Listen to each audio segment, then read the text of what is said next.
नमस्कार दोस्तों।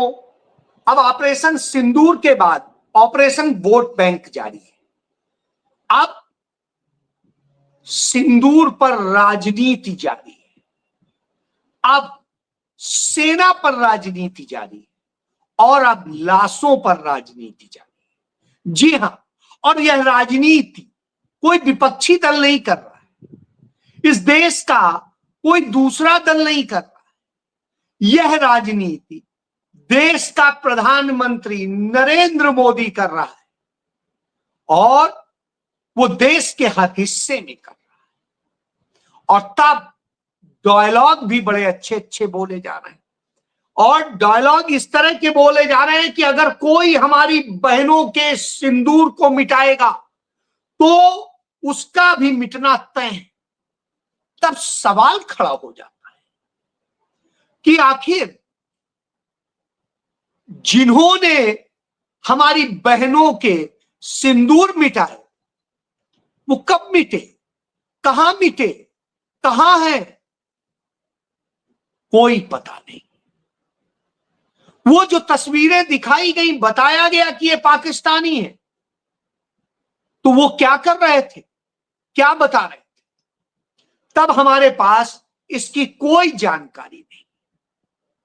तमाम मिसाइलें छोड़ने की बात हो रही है, तमाम विमान गिराने की बात हो रही है, तमाम दूसरे सैनिक नुकसान की बात हो रही है, लेकिन सिंदूर मिटाने वाले कहां? मिटाने वालों का क्या इनकाउंटर हुआ? मिटाने वालों को क्या गिरफ्तार किया गया? मिटाने वालों को क्या कहीं पकड़ा गया, कहीं कुछ पूछताछ हुई, क्या हुई, कहां है? सवाल इसलिए, बहरहाल हम सब जानते हैं लाशों की राजनीति नरेंद्र मोदी और भारतीय जनता पार्टी का इतिहास है। आज से नहीं, 100 साल हो गए। जब देश की आजादी के समय में लड़ रहे थे हमारे देश के दीवाने, तब उनकी मौत की राजनीति कैसे की जाती थी वो सबको पता है। किस तरह अंग्रेजों के साथ बैठ के मुखबिरी करके उन लाशों को गिनवाया जाता था और फिर उसके बदले में पेंशन ली जाती थी। वो किसी से छिपा नहीं है, यह किसी से छिपा नहीं है कि द्विराष्ट्र सिद्धांत ला करके जिन्ना के साथ मिल करके किसने देश बांटा था। और यह भी नहीं छिपा है कि जब वही आरएसएस, जनसंघ मिल करके, विलय करके मोरारजी देसाई को देश का प्रधानमंत्री बनवाता है, तो मोरारजी देसाई जिन हमारे रॉ एजेंटों को पाकिस्तान को सूचना देके मरवा देते हैं, उनकी लाशों पर जब वो निशाने पाकिस्तान लेते हैं, तब कोई बात नहीं होती थी। क्यों नहीं होती? क्योंकि करने वाले हैं। और जब आतंकियों को छोड़ करके 1990 में कश्मीरी पंडितों को मरवाया जाता है और उसकी राजनीति की जाती है, तब उनकी लाशों की राजनीति कौन कर रहा था? यही भाजपा कर रही थी। और 1999 में कारगिल चोटी पर कब्जा करा के फिर उसे छुड़ाने की बात कह के हमारे 800 से अधिक सैनिक मरवा करके उनके लाशों की राजनीति करके चुनाव जीतने का काम करने वाले कौन थे? कौन थे जिन्होंने आतंकियों को छोड़ा था? हाफिज सईद को छोड़ा था, जिसने पहलगाम हो, पुलवामा हो, उरी हो, पठानकोट हो, गुरदासपुर हो, कहीं भी आतंकी हमले हो, सब कराए हो। उसका क्या हुआ? क्या वो मारा गया, गिरफ्तार हुआ, आया? कहीं कोई खबर है क्या? नहीं है। तो जब नहीं है तो फिर नरेंद्र मोदी गुजरात पहुंच के किस बात का रोड शो कर रहे हैं? बड़ोदरा में हो, दाहोद में हो, भुज में हो, हर जगह वो रोड शो करके यूं दिखा रहे हैं कि वो कोई युद्ध जीत के आए। युद्ध तो हुआ ही नहीं। भारत की सेना एक इंच भी पाकिस्तान की सीमा में नहीं घुसी। भारत की सेना पीओके में नहीं घुसी। सिर्फ एयर से एयर मारने का, टारगेट मारने का काम हुआ, और उसमें भी कोई भी वह आतंकी नहीं मारा गया जिसने हमारी बहनों के सिंदूर को पोंछा था, उसे मिटाया था। तो यानी ये ऑपरेशन सिंदूर था क्या? जी हां, यह सवाल आज अमेरिका में सामने आ गया शशि थरूर के भी। क्या बताएं, शशि थरूर क्या अमेरिका के किसी राजनयिक से मिले, वहां के प्रेसिडेंट से मिले, वहां के मिनिस्टर से मिले, किससे मिले? वहां पर भी बैठ के वो एएनआई और कुछ पत्रकारों को संबोधित करके चले आते हैं, और कहा जाता है कि उन्होंने अमेरिका को बता दिया। कहां बता दिया? वहां के अखबारों ने भी कोई बड़े तवज्जो नहीं दी, वहां के चैनल्स ने भी तवज्जो नहीं दी। तो आप क्या बताने गए? आप दूसरे और देशों में देख लें, हमारे विदेश मंत्री जाते हैं, जब विदेश में उनसे सवाल किया जाता है कि साहब धन्यवाद किसको देंगे सीज फायर, तो कहते हैं सेना को देंगे। बिल्कुल सेना को दीजिए, सेना का ही बनता है। लेकिन सीज फायर कराया किसने? किसके दबाव में हुआ? क्योंकि डीजीएमओ तो फैसले नहीं ले सकता है, कानूनन उसे फैसले लेने का अधिकार नहीं। तो ये कैसे हुआ? और फिर सवाल है कि जब पूछा गया कि आपने पहले पाकिस्तान को क्यों सूचना दे दी, उनका नहीं, हमने पहले नहीं दी, बाद में दी। लेकिन इन्हीं एस जयशंकर ने खुद बड़ी जिम्मेदारी के साथ में बयान देते हुए कहा था कि हमने पहले ही दे दी, स्टार्टिंग एट स्टार्ट, खुद ही कहा। और अब कहते हैं कि नहीं, वो तो राहुल गांधी आरोप लगा रहे हैं। भाई वीडियो आपका है, बाइट आपकी है, तो फिर राहुल गांधी कहां से लगा रहे हैं? जो बात आपने कही वही तो राहुल गांधी सवाल कर रहे हैं। और फिर कर्नल सोफिया के परिवार को लेके आप बड़ौदा में घूमे, उनकी बहन को, उनके पापा को, उनके भाई को, तो उस समय सवाल उठता है कि कर्नल सोफिया को आतंकियों की बहन कहने वाले विजय शाह के खिलाफ आपने क्या एक्शन लिया? आपने उसको क्या बर्खास्त किया मंत्रिमंडल से? क्या आपने उसके खिलाफ जो एफआईआर दर्ज की? नहीं, अदालत के आदेश से दर्ज हुई, जांच अदालत के आदेश से हो रही है। और क्या गिरफ्तार हुआ आज तक? नहीं। तो फिर क्या कह रहे हैं? आपके ही तमाम जो है राज्यसभा सदस्य हो, डिप्टी सीएम हो, वो सब ये कहते हैं कि भारत की वो महिलाएं जिनका सिंदूर, जिन बहनों का सिंदूर छिना, उनमें वीरांगना भाव नहीं था, उनके पतियों को मार दिया गया।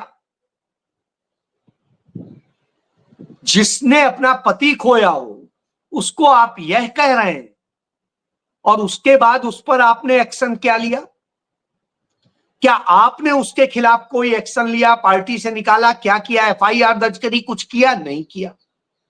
आपने उस डिप्टी सीएम को, मध्य प्रदेश के देवड़ा को, क्या जगदीश देवड़ा को आपने गिरफ्तार किया? उसके खिलाफ कोई एक्शन लिया? उसे मंत्रिमंडल से हटाया? जिसने कहा कि सेना नरेंद्र मोदी के चरणों में पड़ी थी, पैरों में पड़ी हुई। सेना कैसे किसी के वो हो सकती है? सेना का शौर्य जिसे आपके विदेश मंत्री कह रहे हैं उसे थैंक्स बोलेंगे, तो उसे, वो तो आपके पैरों में पड़ी थी, आपके ही डिप्टी सीएम कह रहे हैं। तो आप किस बात का रोड शो कर रहे हैं?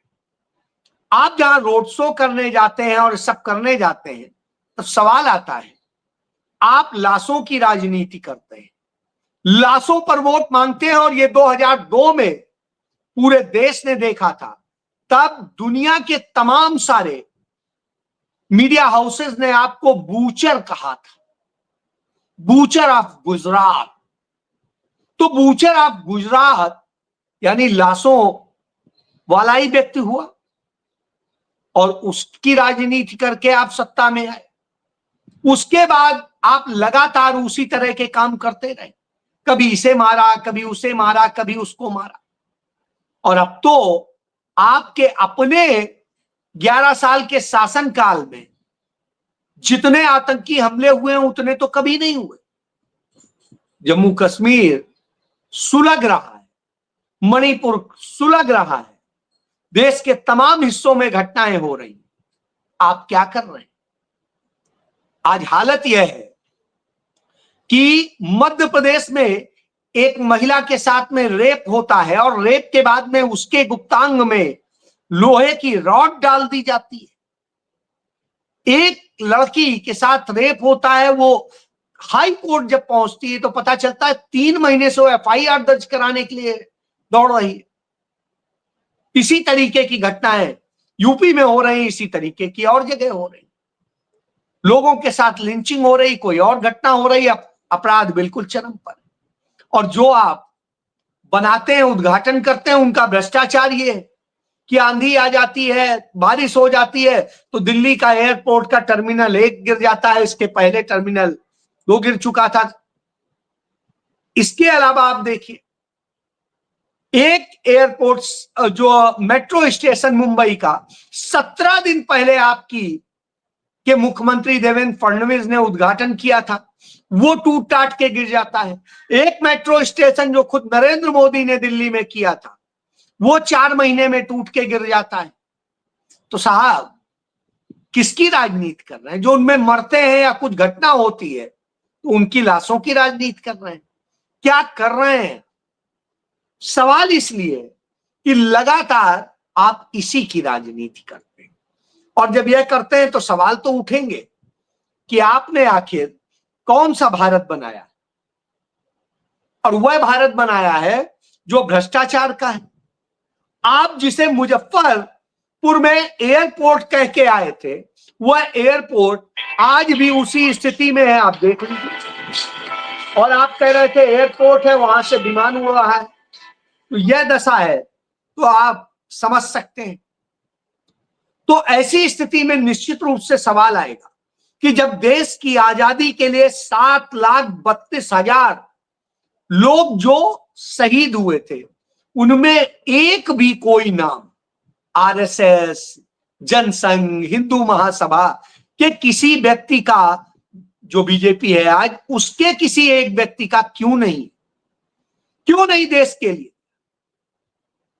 और जब आप शहीदों का नाम लेते हैं, मरने वालों का नाम लेते हैं, तो उसी गुजरात की जो अहमदाबाद के व्यक्ति की मौत हुई थी बैसरन घाटी में, उनके परिवार को आप क्या आश्वासन देंगे, क्या कहेंगे?